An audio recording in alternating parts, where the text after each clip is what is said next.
Hey mga Mare! Gusto ko nga lang i-share sa inyo magandang laban kagabi sa pagitan ng Token Tex versus Meralco Bolts. At habang papunta nga kami sa venue, nakasimangot na ako dyan. Dahil 1.5 hour nga inabot ng biyahe namin from Antipolo to Malate. Nakakaloka tong isa sa mga bagong venue ng PBA. Layo! Dito palagi na napang venue Mare sa Ninoy Aquino Stadium sa Malate. Katabi lang din siya na isang bagong venue, yung Rizal Stadium. At naabutan nga namin na nag-warm up na ang Token Tex. Ang makakalaban pala nila ngayon ay ang Meralco Bolts na may kartada ng 3-3. Habang sa Token Tex naman ay 2-3. At nag-umpis na nga ang first quarter at ang unang pumukol nga dito ay si Idol Glenn Cubuntin. At ito naman sumunod na play nila yung double screen Kelly Williams kay RR Pugoy. At dito nga ay minamalang ni RR Pugoy si Aaron Black. At ito naman ang magandang pull-up jumper ni Kelly Baby. At dito naman ay patuloy pa rin nilalamon ni RR Pugoy ang depensa ni Aaron Black. At dito nga, dinive ni Brandon ng bola at napunta kay Jason Castro kaya na-shoot niya yan. Kaya lumamang na ng 7 ang Token Tex. Muntikan na nga maka-fast break points dito ang Meralco. Buti na lang na-chase down block ni Oftana at na-shoot nga ni RR ang bola.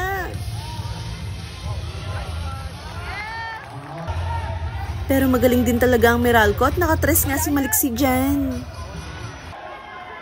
At sa part nga na to, natamaan yung private part ni Brandon kaya talagang ininda niya yun dyan. Pero pinagpaglang naman niya at nakatayo rin naman siya agad dyan. At ito naman yung napakagandang pasa ni Idol Kimau rin kay Calvin Oftana. Buti na lang kahit sablay, counted pa rin tong shot ni Matt dahil naalog ang ring. Kaya natapos nga ang first quarter sa score na 25-21 naman nga ng 4 ang Meralco. At dito nga sa second quarter, nag-umpisa ng pumunto si Calvin Oftana. At dito nga ay nagpakita ng fadeaway shot si RR Pugoy. At pinakitaan nga tayo ulit na isang 3 points ni Calvin Oftana. Sumablay nga yung shoot dito ni RR. Buti na lang na offensive rebound ni Idol Glenn Cubuntin at na-shoot niya at may kasama pang foul. At dito nga, hindi na nag-hesitate na tumira ng 3 si Calvin Oftana dahil mainit nga ang shooting niya ngayon. At grabe nga, hindi na mapigilan yung pag-shoot dito ni Calvin Oftana. Talagang sunod-sunod, nagpaulan na siya sa 3. At nakakatuwa itong mga anak ni Matt. Mukhang effective yung pag-chant nila dahil sumasablay nga ang Meralco sa mga free throw nila. At pinakitaan nga tayo na napakagandang driving layup ni Idol Glenn Cubuntin. At talaga nga namang wala na makakapigil kay Calvin. At nakashoot na naman siya ng 3 dyan. Ang galing mo, Calvin! At natapos nga ang second quarter sa score na 49-40, lamangan ng siyamang Token Tex. At nakakatawa nga kasi napili si Kurt na kumanta sa halftime. Ako yung unang in-approach ng mga PBA staff. Kaso sinabi ko, baka magtakbuhan lahat ng mga tao dito sa Ninoy Aquino kapag ako yung kumanta. Kaya si Kurt na lang. At ito nga yung naging price niya, Hardcourt Magazine at 2 Gatorade. Grabe Mare, sobrang tagal na ng magazine na yun, kaya vintage na yan. Sobrang swerte namin. At inumpisahan nga ni Idol Glenn Cubuntin na isang magandang driving layup ang third quarter. Siyempre, sa mga best finisher sa transition ay si Jason Castro. Wala pa rin talagang kupas to si Idol Doubler.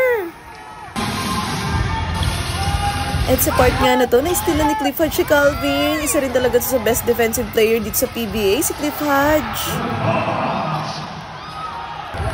At ito nga yung fast break ni Kib Montalvo at nag-sidestep pa siya dyan. At nagsimula na naman bulldozer dito si Henry Galinato sa ilalim.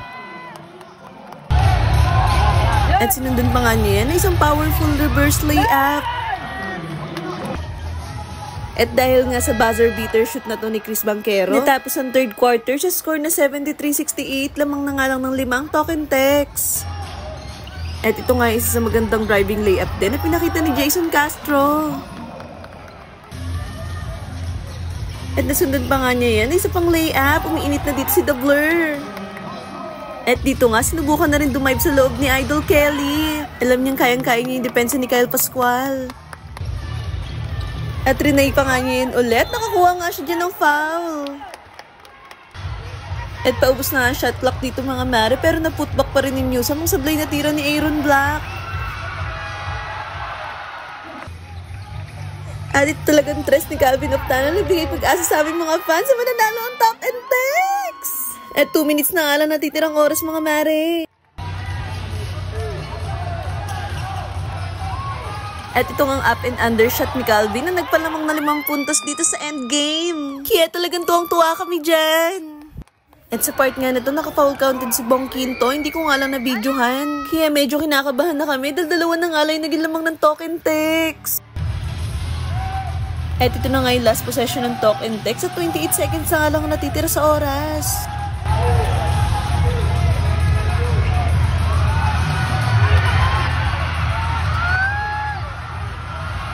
At nag-fast break ang Meralco dito. Buti na lang na-block ni RR Pugoy.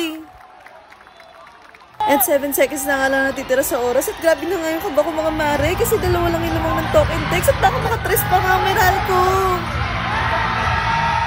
Buti na lang sumablay yung tres ni Jolo Mendoza. At panalo nga ang Talk and Text.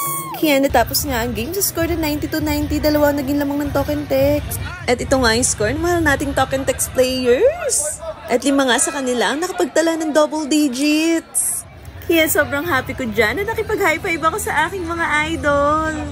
At ang best player of the game pala, yung ating hero na si Calvin Oftana. Nagtala ng 26 points, 9 rebounds. Munti ka na mag-double-double. Congrats mga idol! See you sa next game nyo sa Candon Ilocos Sur versus NLEX. Sana magtuloy-tuloy na ili yung pagkapanalo nyo. So, ayun lang mga mare. Salamat sa panonood. See you sa next video. Babu!